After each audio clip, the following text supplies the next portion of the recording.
I started as an officer in the Air Force, got a chemical engineering degree undergrad, and went right into the Air Force building high power chemical lasers to mount on satellites and on the front of 747s.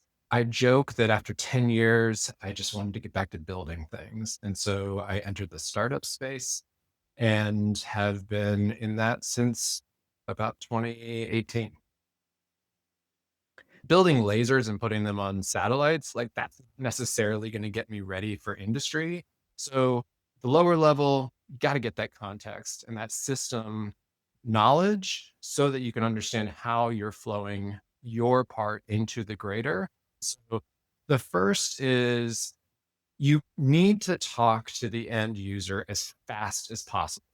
And so if you're going to build something, you need to go and figure out like, what is it that they have? How is this thing fitting into their greater system? What pain point is this solving?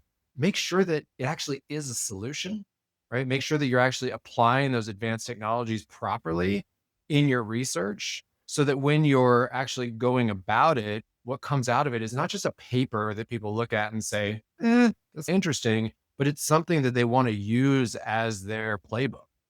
Go find those people, right? And if you're doing research within an organization on an idea and you're trying to prove that idea matters, reach outside the cybersecurity space, those experts, and go talk to somebody who almost knows nothing about it. I think the most important skill set going forward is going to be the QA manager, the quality control person, or the quality assurance person, because so many people are using Claude or using these other systems to program, whether it's a native application or a security solution. Let me tell you, that code that's coming out of there is flawed, right? It requires a human in the loop, whether we like it or not. And maybe someday it won't.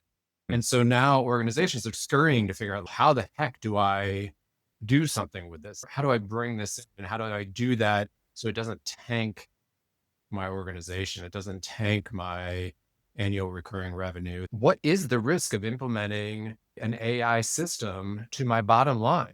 Because I better not figure that out after it's tanked my bottom line.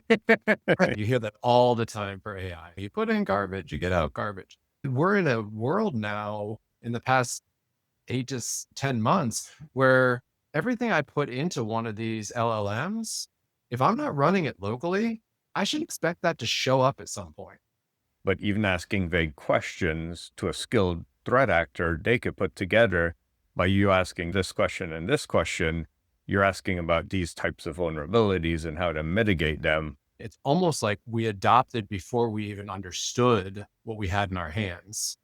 And so the last thing I would add to my istenologist thing is, yeah, you're going to need to bring in lawyers. You're going to need to bring in counsel. You're going to need to bring in people who understand the current state of not only risk, but also legal liability.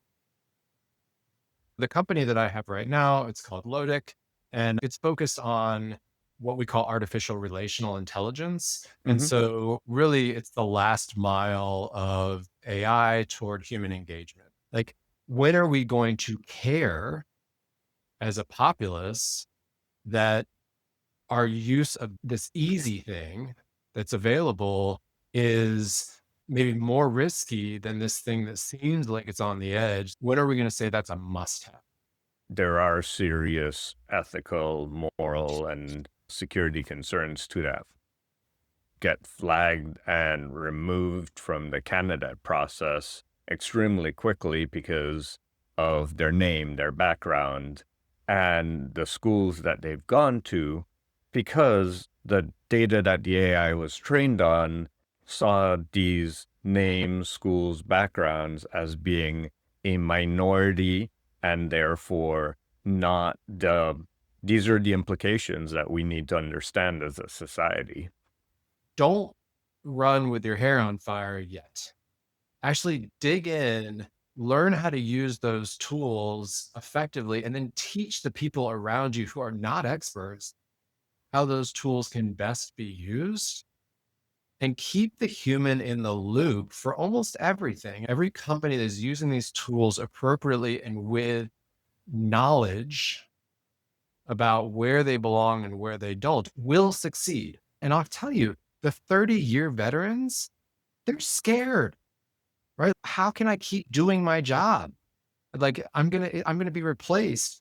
Let me tell you, like a lot of those enterprise systems that are out there right now, they're not beautifully set up to accept the most advanced technology solutions out there.